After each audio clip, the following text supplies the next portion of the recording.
제가 실제로 이번에 동탄 다녀와가지고 뽑은 6개 단지입니다. 저라면 동탄에서 이 6개 단지만 볼 겁니다. 일단은 지금 제가 만약에 동탄에 실제 투자를 할 생각이야. 그리고 만약에 내가 갭이 뭐 예를 들어 1억으로 좁혀졌어. 그러면 그 시점에선 얘를 넓혀가면 됩니다.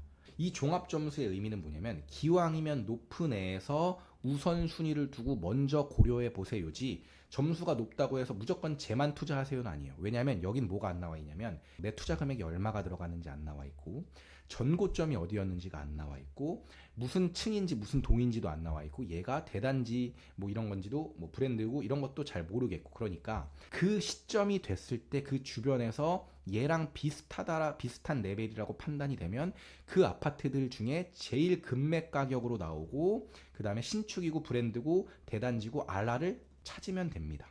그리고 비교 평가를 돌려보면 됩니다. 그런데 그 전에 이 6개 단지만 뽑아주는 건 동탄 내에서만 20개, 30개 단지를 트래킹하기에는 내가 봐야 될 전국의 단지들이 너무 많기 때문에 6개의 기준은 아까 생활권 기준으로 시범 생활권, 호수공원 생활권, 동탄 1신도시. 그러니까 사실 여기에 카림 상권과 11간 상권까지 여기 들어오는 겁니다. 근데 카림 상권하고 11간 상권의 가격대랑 동탄역 시범 호반 서밋의 가격대가 거의 비슷하게 붙어 있기 때문에 그럴 거면 차라리 얘. 저는 지금 이 상태로 얘를 선택한 거예요. 그래서 6개 단지를 선택을 한 거죠. 그 다음에 뭘 적어요? 직전 최고가 아까 뭘로 적어요? 아실. 현재 가격은 뭘로 적어요? 임장 데이터. 왜? 지금은 리치고든 아실이든 포객노드든 다 현장 데이터랑 다르다.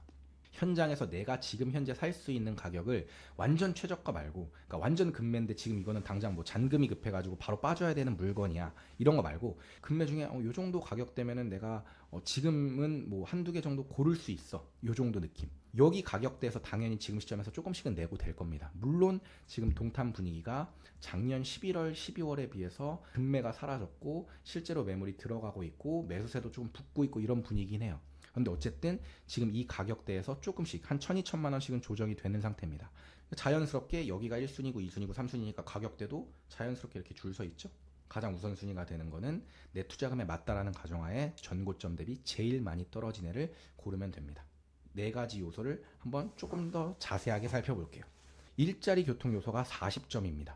근데 4대 일자리 접근성이고 지하철 1시간 내에 들어오는지가 20점입니다. 그래서 얘는 동탄 전체가 다 빵점입니다. 동탄이 만약에 GTX-A가 들어온다, 개통이 24년에 된다, 그럼 얘가 점수가 확 올라갑니다. 40점까지 올라갑니다. 왜? GTX-A 타면 판교랑 강남까지 1시간 내에 지하철 타고 가니까. 근데 지금은 아닙니다. 그럼 그걸 어디다 반영했냐? 호재 선반영 점수를 여기 10점을 더 줬어요. 그리고 여기에 호재 점수 또 있어요. 그래서 호재를 저는 충분히 반영했다라고 생각해요. 호재 때문에 고평가돼가지고 오버슈팅 된 거에 투자할 바엔 안 하는 게 낫습니다. 그렇기 때문에 좀 보수적으로 잡았다라는 걸 이해를 해주셨으면 좋겠고, 근데 자체 일자리가 어때요? 동탄에는 대표 일자리 뭐 있죠? 삼성전자. 그래서 실제로 동탄에서 여기까지 셔틀이 옵니다. 그래서 이런 것들이 되게 중요해요. 그래서 자체 일자리 수요는 아까도 보셨지만 화성시, 용인시, 수원시가 다 자체 일자리가 많습니다. 대기업들도 많고. 자체 일자리가 10점입니다. 그래서 그 다음에 호재 선반영을 10점을 줬습니다. 여기서 호재 선반영이라는 게 그 호재가 이 단지한테 100% 완전 좋은 거야. 그러니까 예를 들면 동탄역 시범 더샵 센트럴시티에서 동탄역까지는 걸어서 5분이면 갑니다. 그리고 지하도가 뚫려 있어서 큰 길을 안 건너도 돼요. 얘는 도보권으로 바로 가까워요. 그런데 동탄역 시범 호반 서밋은 동마다 좀 다르고 특히 오른쪽 동들 같은 경우는 걸어서 15분 넘게 걸립니다. 그런데 똑같이 10점을 호재 점수로 10점을 줘. 똑같은 동탄역이라는 호재라고. 그러면 공평해요, 안 공평해요? 안 공평하죠. 그러니까 얘는 여기서 10점을 줘서 20점이 된 거예요. 10점, 10점. 자체 일자리 10점, 호재 선반영 10점에서 20점.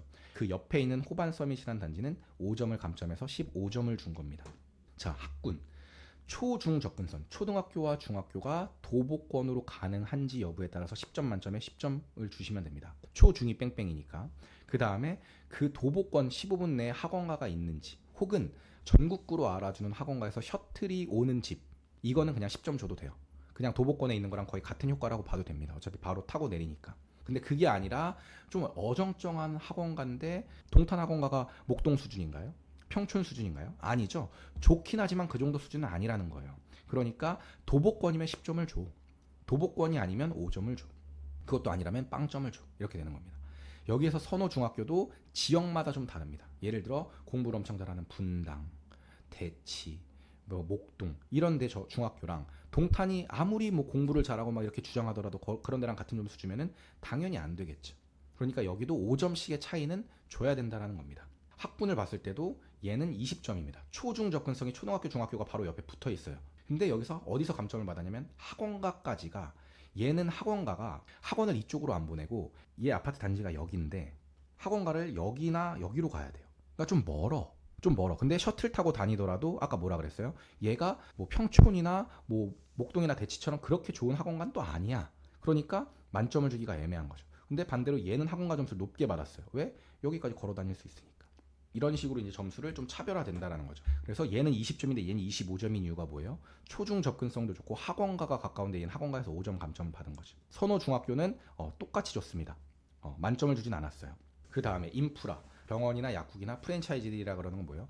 뭐 파리바게뜨, 그 다음에 뭐 뚜레쥬르, 베스킨라빈스, 스타벅스, 다이소 이런 것들.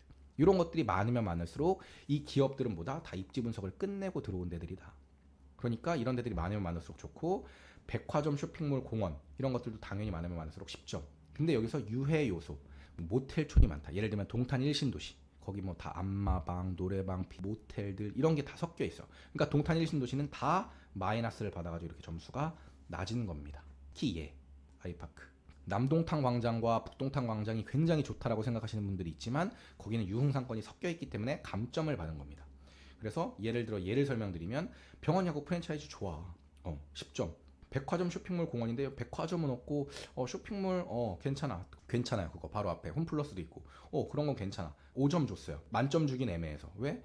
여기 이제 롯데백화점 상권이랑 똑같이 주면 또 애매하니까. 그래서 여기서 5점을 줬습니다. 그런데 여기서 마이너스 5점을 받아서 얘는 10점이 된 거죠. 그 밑에 있는 신도브레뉴가 더 높은 점수를 받았습니다. 그 다음에 마지막, 더 좋아질 요소가 있나를 봤을 때 교통 호재랑 택지 개발이 만약에 있다. 지하철역이 바로 역세권에 뚫린다. 아까 예를 들면 인동선, 그 다음에 동탄에 트램선들이 있거든요. 트램선이 언제가 될지 모르겠지만 어쨌든 그런 호재가 있다. 그럼 5점을 주는 거예요. 그 다음에 그 아파트 단지가 재건축이나 리모델링 호재가 있다. 그럼 5점을 주는 겁니다. 총 10점 만점으로 줘가지고 이렇게 준 겁니다. 얘는 호재 점수로 15점이나 받은 거예요. 그래서 65점이 된 겁니다. 그래서 이 점수 위주로 종합 점수로 판단한 다음에 투자 우선순위를 매기고, 이 우선순위대로 무조건 얘만 무조건 해야 된다라는 게 아니라 가가지고 실제 내가 투자할 시점에 금매가 나오는지, 그 다음에 가격이 싼지 신축인지 대단지인지 브랜드인지 이런 것들을 보면 된다. 여기까지가 서울 수도권을 분석하는 방법입니다. 시크릿 브라더 채널을 구독, 좋아요, 알림 설정 부탁드려요.